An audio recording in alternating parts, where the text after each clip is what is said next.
Chegamos a mais um momento de umas pequenas reflexões que tem como tema Maria, a primeira criatura que pôde dizer eu sou de Cristo. Uma certa vez, um dos grupos que participou resolveu encontrar-se, programou um churrasco para esse momento. Um dos membros disse: eu não vou participar porque eu agora sou de Cristo e não pertenço mais ao mundo. É louvável uma atitude como essa, porém, devemos ter o cuidado de só ser de Cristo somente em certos momentos e outros não.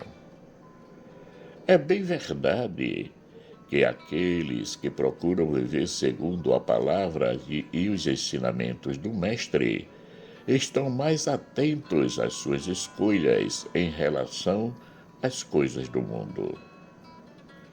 Agora vejam quanta hipocrisia.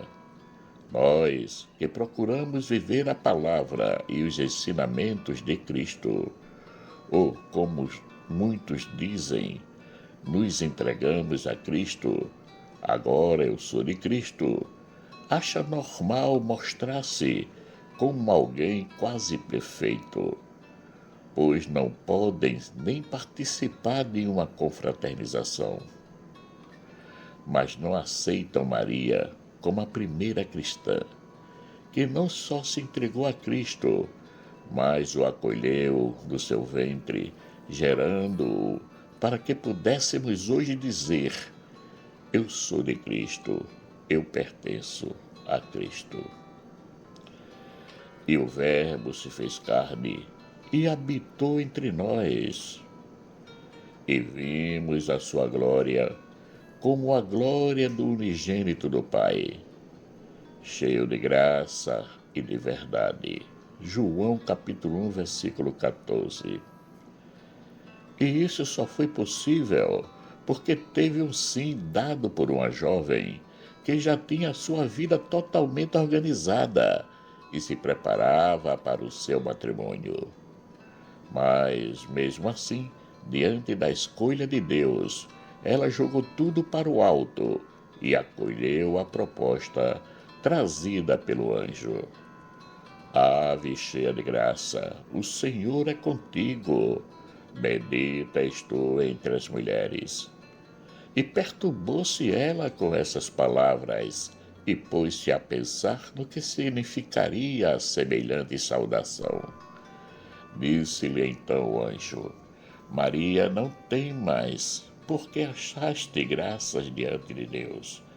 E eis que em teu ventre conceberás e darás à luz um filho, e lhe porás o nome de Jesus. Lucas capítulo 1, versículo 28 a 31. Esse sim é bem diferente daquele que nós damos hoje, porque ela foi a primeira a responder positivamente ao chamado de Deus para seguir o Filho unigênito, Jesus Cristo, que também se tornou seu filho. Ela não tinha nada daquilo que temos hoje, transmitido pelos séculos. Todos os ensinamentos dos apóstolos e das primeiras comunidades cristãs. Tudo lhe era novo. É por isso que devemos ter um respeito de louvor e de veneração por Maria, pois o mais interessante é que ela não só o seguiu, mas o teve por 9 meses em seu ventre, fazendo parte do seu corpo, sendo sangue do seu sangue e carne da sua carne. Jesus tem 2 DNA, o divino, que vem da Santíssima Trindade, e o humano, que vem de Maria, pois ele foi e é verdadeiro Deus e verdadeiro homem. Isso, por mais que se queira, não se consegue negar. No Antigo Testamento, Deus pede a Moisés que construa uma arca para nela colocar as orientações que lhe dará o povo. Também farão a arca de madeira de acácia. Depois porás na arca o testemunho que eu te darei. Êxodo capítulo 25, versículos 10 a 16. Essa arca não deveria ser feita de qualquer jeito. Deus instruiu a Moisés as medidas e os materiais a serem usados. Era algo precioso, porque iria conter as leis, que eram as tábuas escritas pelo próprio Deus, como testemunho da sua aliança com o povo de Israel. Ora, a antiga aliança, isto é, aquela feita com o povo de Israel, tinha um lugar sacro para guardá-la a arca, e se ela não estivesse desaparecido, seria com certeza um objeto de devoção, veneração e respeito da parte de todos os povos cristãos. Então, se a arca do testemunho, isto é, da aliança de Deus com os israelitas, tem o seu valor sacro, porque Maria, que é a arca da nova aliança, pois nela esteve protegido e bem cuidado durante a gestação Jesus, o nosso Salvador, e isso ninguém na face da terra pode negar, não possa ser venerada por tudo que ela significou e significa ainda hoje na história da salvação. Jesus, ainda hoje lá no céu, reconhece e ama sua mãe como sempre amou aqui na terra. Ele que sempre falou que o amor é eterno, portanto, também lá os vínculos que foram criados e que foram bem alicerçados pelo amor permanecem vivos. O estranho é que alguns de nós, que nos declaramos seguidores de Cristo, tratamos a sua mãe com indiferença, tirando dela todo o valor que Deus, por escolha, lhe concedeu. Ela nunca deveria ser diminuída no seu papel no plano da salvação. É inconcebível tal comportamento, pois é querer ser maior que Cristo, que sempre tratou a sua mãe com dignidade, inclusive lá na cruz. Vendo o discípulo que ele mais amava, a entregou sobre os seus cuidados, e ele a levou para casa. E junto à cruz de Jesus estava sua mãe e a irmã de sua mãe, Maria, mulher de Clopas, e Maria Madalena. Ora, Jesus vê dali sua mãe, e que o discípulo a quem ele amava estava presente, e disse à sua mãe: Mulher, eis aí o teu filho. Depois disse ao discípulo: Eis aí a tua mãe. E desde aquela hora o discípulo a recebeu em sua casa. João capítulo 19, versículos 25 a 27. Não foi só ele que acolheu, mas todos os discípulos a acolheram e aprenderam muito com ela, pois não existia e nem existe no mundo alguém que conheça Cristo mais do que Maria. E isso é uma verdade. Maria é a primeira discípula de Cristo. Ela o carregou nos seus braços, o viu desenvolver-se para a vida, tomou conhecimento da sua missão, mas nunca procurou encher-se de soberba, achando-se melhor que as outras mulheres, como muitos de nós fazemos, só porque pertencemos a Cristo. Ela não só pertencia, mas o gerou. Existiam motivos maiores para se sentir a melhor de todas? Mas não se sentiu assim, pois sabendo da gravidez de sua prima, foi logo ao seu encontro. Isabel, assim que a recebeu, dirigiu-lhe palavras de louvor. Podemos dizer assim, pois ela era a arca da nova aliança, e no seu ventre estava Jesus. E aconteceu que, ao ouvir Isabel a saudação de Maria, a criancinha saltou no seu ventre. Isabel foi cheia do Espírito Santo e exclamou com grande voz e disse: Bendita és tu entre as mulheres, e bendito o fruto do teu ventre. E de onde me provém isto a mim, que venha visitar-me a mãe do meu Senhor? Pois eis que, Ao chegar aos meus ouvidos a voz da tua saudação, a criancinha saltou de alegria no meu ventre.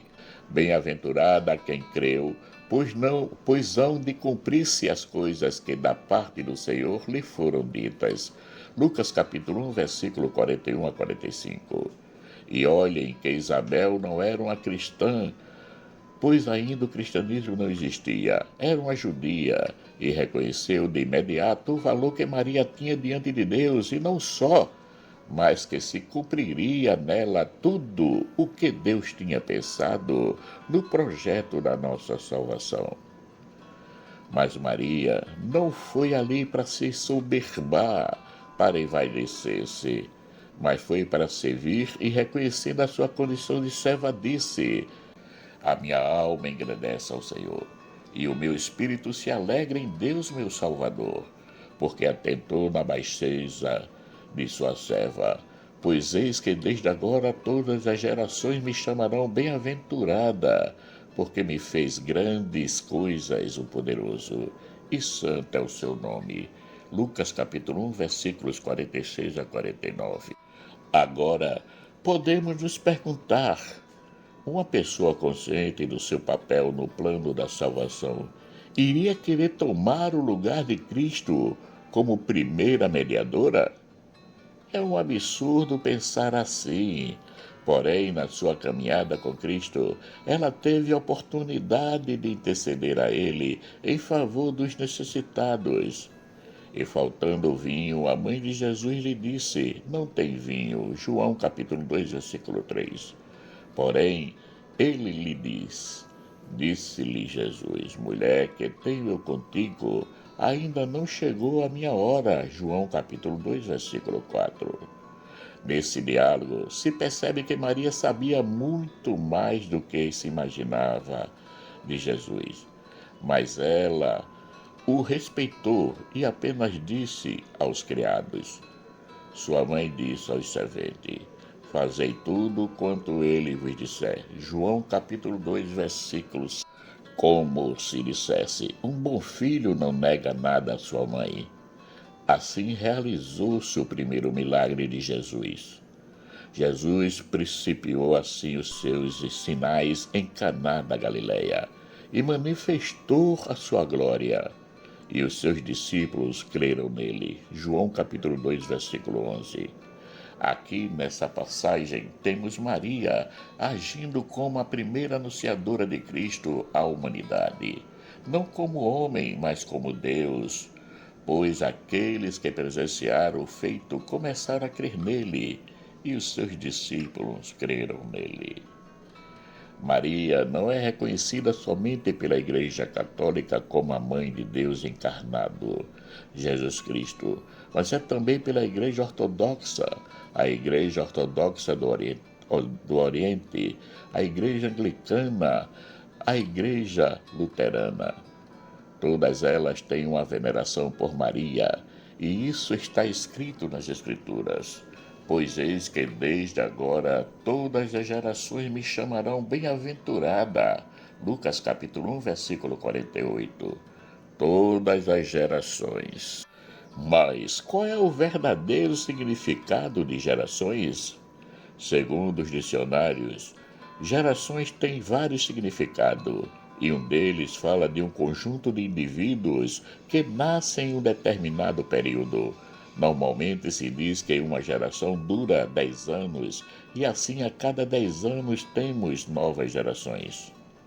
Agora nos vem a pergunta: o texto bíblico fala de algumas gerações ou diz todas as gerações? Como diz todas, isto está valendo para cada um de nós que se diz seguidor de Cristo, até a eternidade. Não podemos escolher na Bíblia os versículos que nos convêm, se dizemos que ela é a palavra de Deus e que nela não tem erros ou mentiras. Nós não podemos ter o capricho de escolher qual ou quais capítulos ou versículos devem ser seguidos ou não. Antes que qualquer ser humano pudesse dizer: eu sou de Cristo, eu me entreguei a Cristo, Maria já tinha não só dito, mas encarnado em si essa verdade. Portanto, ela é para mim e para todos nós que a amamos de verdade, a nossa mãe, a nossa protetora junto a Jesus Cristo, nosso Salvador. Ela não intercede por nós junto ao Pai, pois sabe melhor do que qualquer um de nós que essa é uma tarefa exclusiva do Filho. Eu sou o caminho, a verdade e a vida. Ninguém vem ao Pai senão por mim. João capítulo 14, versículo 6. Mas pode interceder por nós junto a Jesus, assim como fez na festa de Caná. Felizes aqueles que têm Maria como mãe, que sabe acolhê-la e levá-la para casa, assim como fez o discípulo amado. Maria é tão importante para o cristianismo, pois sem ela nada disso estaríamos vivendo. Ela merece um lugar privilegiado em nossos corações, pois é através do seu sim que nós hoje podemos gritar ao mundo que Jesus Cristo é o Senhor. Marcos Lauretino. Caríssimos e caríssimas, chegamos ao final de mais um momento de umas pequenas reflexões que teve como tema Maria, a primeira criatura que pôde dizer eu sou de Cristo. Agradeço a todos aqueles que já se inscreveram no canal e peço para que compartilhem essas reflexões para que chegue a mais e mais pessoas. Peço também àqueles que ainda não se inscreveram no canal e que se inscrevam e que também deixem o seu joinha. Que o nosso Pai Eterno, rico em bondade, misericórdia e amor, nos dê um excelente dia. Amém.